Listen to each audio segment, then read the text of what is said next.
We learned about the action arenas, institutions, diversity of institutions, and the many situations that arise when I hope I started the recording. I am back from a little visit home and I'm a bit slow today, so pardon me when I move. How do I move this?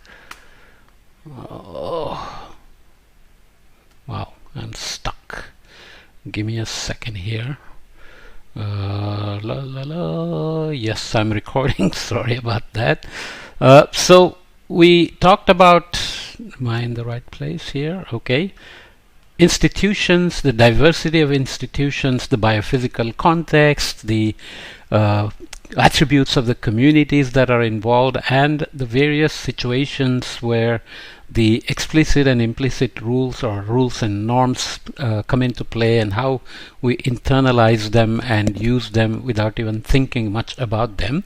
But as we go towards actual formal structures and analysis methods for institutions, we will need to define a few more things or understand a few more things about how individual actions come about and how they are important for whether we head towards the tragedy of the commons or we head towards the triumph of the commons. So the next thing to define then are action arenas and action situations. In the next chapter we'll come to social dilemmas and how shared resources can begin to create issues about actions. And you remember, institutions are diverse, could be anything from classroom, university, a game, agriculture, market, eBay, whatever. Here we'll learn about key concepts, learn how action situations define the structure of interactions,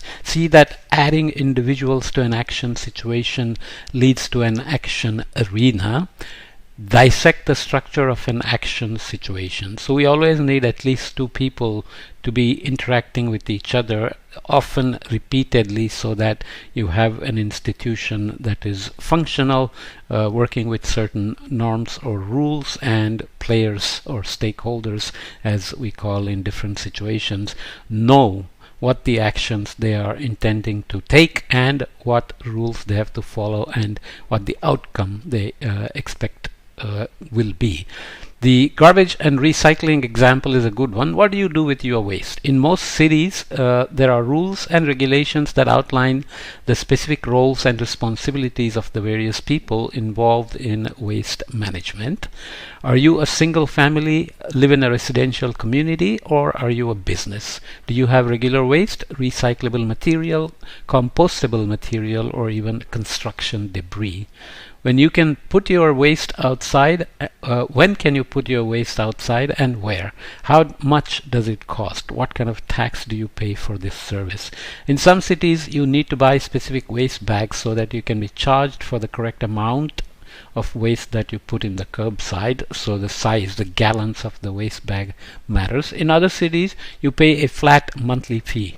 If you use containers, can you just dispose of your waste directly, or do you have to be does it have to be in garbage bags? Some trucks come in, they lift the entire garbage bin and invert it into the truck, into the back of the truck. There are people who drag the garbage bins that you have left on the curbside to the truck, and the truck has these forks that pick it up and throw it. Or does it have to be in baggage, in a bag, so that the cleaners just open the lid, lift the bag itself and throw it into the back of the truck, and so on? Who's responsible for cleaning and maintaining those containers if you have containers? As you can see, there are many different obligations and roles for the different participants involved in waste management. As a resident, you're responsible to sort your waste and provide it at the curbside at the right time and in the right format, so that your garbage pickup day will be fixed, a fixed day of the week, and they will come at a certain time to your neighborhood or your particular place, right? The local government has organized the collection of your garbage and may not collect it if it's not provided in the proper format. So they may just leave it and walk away, and you may get penalized for leaving it there. If you put hazardous waste in your garbage container and somebody gets hurt after you put it at the curbside, who is responsible? Can you put your garbage bags in your neighbor's container?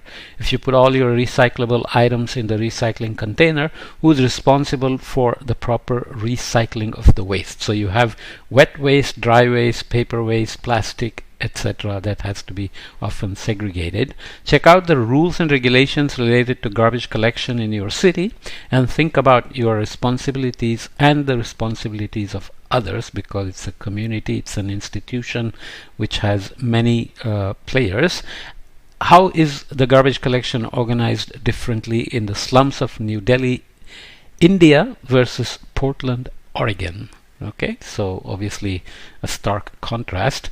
Garbage collection is organized differently in different cities. So this is, let's say, Portland, Oregon, and this is New Delhi in India.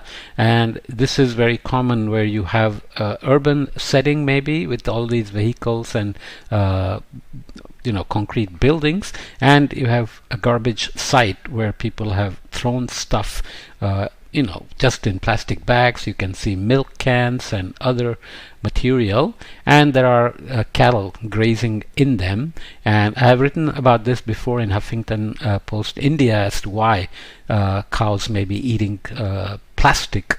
You can commonly find them eating plastic, cardboard, and various things, basically because they smell things and they decide whether that's food or not. So they just chew it up and put it into one chamber, and then they sit and regurgitate it and chew it and try to digest it.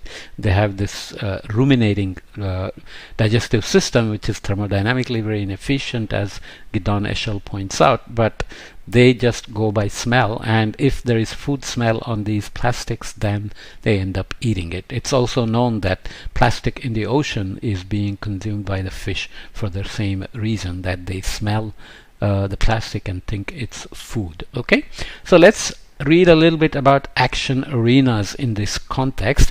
Whenever two or more individuals are faced with a set of potential actions that jointly produce outcomes, such as garbage removal, these individuals can be said to be in an action situation. Within an action situation, a participant occupies a certain position. The same participants can interact in another action situation where they occupy different positions. So you could be talking to your garbage collector, and later in the day the garbage collector may meet you in a bar or something. So it's a very different situation. Could be student and teacher, and parents and teachers. There are various situations where you're in one action arena playing with one set of rules and norms, and you are together in another action situation where the rules and norms and the relative positions are different, so you occupy different positions. I'll read this text. As I have always said, social science often tends to come with a lot of text, and we have to read them to make sure we understand. An action arena combines the action situation, which focuses on the rules and norms, with the participants who bring with them their individual preferences, skills, and mental models. Mental models is how you implicitly assume things and play by rules and norms, but still you have your own perception of the situation, the action situation. The need to distinguish between action arenas and action situations is a result of the fact that when different participants occupy positions in the same action situation, this may lead to very different outcomes. Put simply, the action situation remains the same for a given period, but a new action arena is generated every time a new set of participants enters the action situation. Okay. For example, an action situation might be the marketplace on eBay. These authors like eBay, they use it often. The same product offered by different sellers might not lead to the same price, since it depends on the preferences and actions of the different participants who enter the action situation and generate a new action arena. Other examples of action situations include resource users who can extract resource units such as fish, water, or timber from a shared resource, politicians in Congress crafting new laws, and schools with educators and students. Okay. Likewise, the same participants can have very different types of interactions in different action situations. This could be the result of the simple fact that the participants in different action situations occupy different positions depending on which action situation it is. This could also be due to different rules on the information available in different action situations. A boss and his employee in one action situation might become two squash players in another arena. The boss and the employee interact very differently in terms of their power relationship. They leave their professional relationship at the squash court door. Once you go in, it's a competition and anybody can win or anybody can lose. The structure of all action situations can be described and analyzed by using a common set of variables. Analysis requires this, so when you define action arenas and action situations, you need to have these metrics or variables defined. These are the set of participants, which is very critical for an action arena and action situation, the positions to be filled by the participants, garbage collector versus the residence owner or somebody who's putting the garbage out, or squash players, two opponents, potential outcomes, so garbage is picked up or not picked up. A squash player, you have rules and one wins, one loses. The set of allowable actions and the functions that maps actions into realized outcomes. The control that an individual has in regard to this situation. The information available to participants about actions, outcomes, and the linkages between them, and the costs and benefits which serve as incentives and deterrents assigned to actions and outcomes. Obviously, cost benefit analysis is not done the same way in paying tax for garbage collection versus being on a squash court trying to win. The internal structure of an action situation can be represented as shown in figure 3.2, which we will look at in a minute. In addition to the internal structure, whether a situation will occur once, a known and finite number of times, or indefinitely affects the strategies individuals adopt. So if you lose a squash game today, you might think, I will come back and try to win tomorrow, or I'll keep improving and get a chance at a later time to beat the boss, for example. And again, with the same action situation but different individuals participating, we have a different action arena. Okay, here is figure 3.2 as promised. The internal structure of an action situation. This is from Elinor Ostrom's work. There are exogenous variables, as we've talked about before. So there are participants assigned to positions, and you have actions assigned to these positions depending on the action arena again.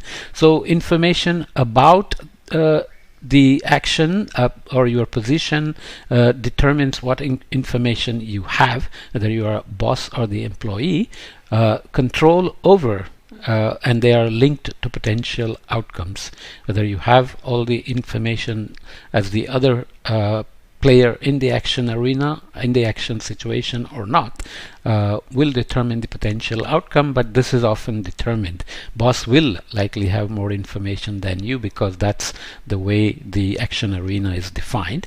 So there are net costs and benefits assigned to the potential outcomes. So the boss is required to meet certain targets, and he is going to lean on you, he or she is going to lean on you to make his targets possible, to report to his bosses, let's say, and you are reporting to this person, and you are hired for your